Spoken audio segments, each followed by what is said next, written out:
ধন্যবাদ জানাতে চাই যুব উন্নয়ন দপ্তরের মাননীয় মহাপরিচালক রেদওয়ান সহ পরিচালক প্রশাসন এবং অত্র একাডেমির সম্মানিত অধ্যক্ষ মহোদয়কে, যাদের অক্লান্ত ত্যাগ, পরিশ্রম, আন্তরিকতা এবং প্রচেষ্টায় অত্র একাডেমি একটা নতুন রূপে পরিগ্রহ হয়েছে। আমরা সত্যিই মুক্ত হয়েছি একাডেমির এই উন্নয়ন কার্যক্রম থেকে। আশা করছি এই ধারাবাহিকতায় একাডেমি ভবিষ্যতে আরও সুন্দর এবং দৃষ্টিনন্দন রূপ লাভ করবে। সম্মানিত সুধী, আমি ধন্যবাদ জানাতে চাই আমাদের এই একাডেমির কর্তৃপক্ষকে এই জন্যই যে একটি অর্থবছরের শুরুতে সারা বাংলাদেশ থেকে দেশে আমাদের এই 30 জন উপজেলা যুব উন্নয়ন কর্মকর্তার মাধ্যমে এই বছরের অবশ্যই প্রশিক্ষণ কার্যক্রম শুরু করেছেন এবং খুব সুন্দর একটা গুরুত্বপূর্ণ বিষয় নিয়ে এই প্রশিক্ষণ কার্যক্রমটা শুরু করেছেন, আচরণ এবং শৃঙ্খলা বিষয়।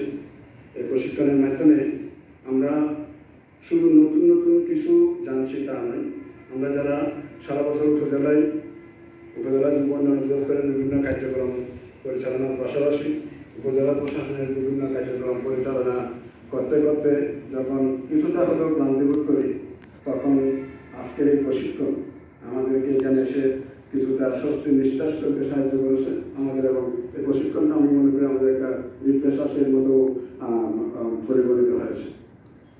প্রিয় সুধী, আমি এই জন্যই কৃতজ্ঞতা জানাচ্ছি। আমাদের এই প্রশিক্ষণে যে সমস্ত মডিউলগুলো নির্ধারিত হয়েছে অত্যন্ত যুগ উপযোগী, এবং এই মডিউলগুলো উপস্থাপনের জন্য যে সমস্ত বিদগ্ধ রিসোর্স পার্সনদেরকে এখানে উপস্থিত করা হয়েছে, তাদের সুন্দর সাবলীল এবং জ্ঞানগর্ভ এবং নীতি নির্ধারণী বক্তব্য আমাদেরকে যথেষ্ট উপকৃত করেছে। আমরা আশা করছি আমাদের এই সমস্ত কর্মকাণ্ড এই বিষয়ের যে অবতারণাগুলো হয়েছে, আমরা যদি এগুলোকে আমাদের সামনের জীবনে আমরা বাস্তবে রূপায়িত করতে পারি, তাহলে আমরা সুন্দর একটা চাকরি জীবন শেষ করতে পারবো বলে আমি দৃঢ়ভাবে বিশ্বাস করি। যেহেতু আমাদের যুব উন্নয়ন অধিদপ্তরের মান্যবর কর্তৃপক্ষ, যাকে আমরা মনে করি আমাদের পরিচালক প্রশাসন মহোদয়কে আমরা আজকে পেয়েছি, সুতরাং এই সুযোগে আমাদের দুই একটা আবদার বা আমাদের দুই একটা সুযোগ সুবিধার কথা বলার লোক আমি সংগ্রহ করতে পারছি না। প্রিয় স্যার, আমাদের আপনি নিশ্চয়ই অবগত আছেন, আমরা এখন বর্তমানে চাকরি জীবনের শেষ পর্যায়ে উপনীত। এই পর্যায়ে এসে স্যার আমাদের একটা অত্যন্ত দুঃখ লাগছে যে আমাদের টাইম স্কেল একটা জটিলতা নিয়ে আমাদের যারা অবসরে যাচ্ছেন তাদেরকে আর্থিক ক্ষতির সম্মুখীন হচ্ছে। আপনি যদি স্যার দয়া করে এই বিষয়টা একটু দেখেন, তাহলে আমরা কৃতজ্ঞ হব এবং ভবিষ্যতে এবং আমাদের পরবর্তী প্রজন্ম আপনার প্রতি কৃতজ্ঞ থাকবে। আরেকটা বিষয় স্যার আপনার দৃষ্টি আকর্ষণ করতে চাই, সেটা আমাদের উদ্যোগের অনুষ্ঠানে আমাদের সহকর্মী বলেছিলেন যে আমরা একটা ফাউন্ডেশন কোর্স করতে চাই।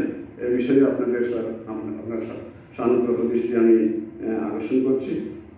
পরিশেষে আরেকটা বিষয় স্যার সেটা হচ্ছে আমরা কর্তৃপক্ষের সিদ্ধান্ত অনুযায়ী আমাদের নিজ যারা যেখানে হোক না কেন, আপনারা যেখানে আমাদেরকে পদায়ন করেছেন, আমরা সেখানে আমাদের সর্বোচ্চ শ্রম ত্যাগ মেধা দিয়ে যুব উন্নয়ন দপ্তরকে আমরা পরিচালিত করছি। এখানে আমরা এখন চাকরি জীবনের সবাই শেষ প্রান্তে এসে উপনীত। এই মুহূর্তে আমি আপনার কাছে অনুরোধ জানাবো, আমরা যারা চাকরির শেষ প্রান্তে উপনীত হয়েছি তাদেরকে অন্ততপক্ষে নিজ জেলার পাশাপাশি উপজেলায় যদি আমাদেরকে পদায়ন করা হয়, তাহলে আমাদের চাকরি জীবনের শেষে যে পেনশন সংক্রান্ত জটিলতা আছে সেটা আমরা একটু স্বাভাবিক এবং স্বচ্ছভাবে মোকাবেলা করতে পারবো।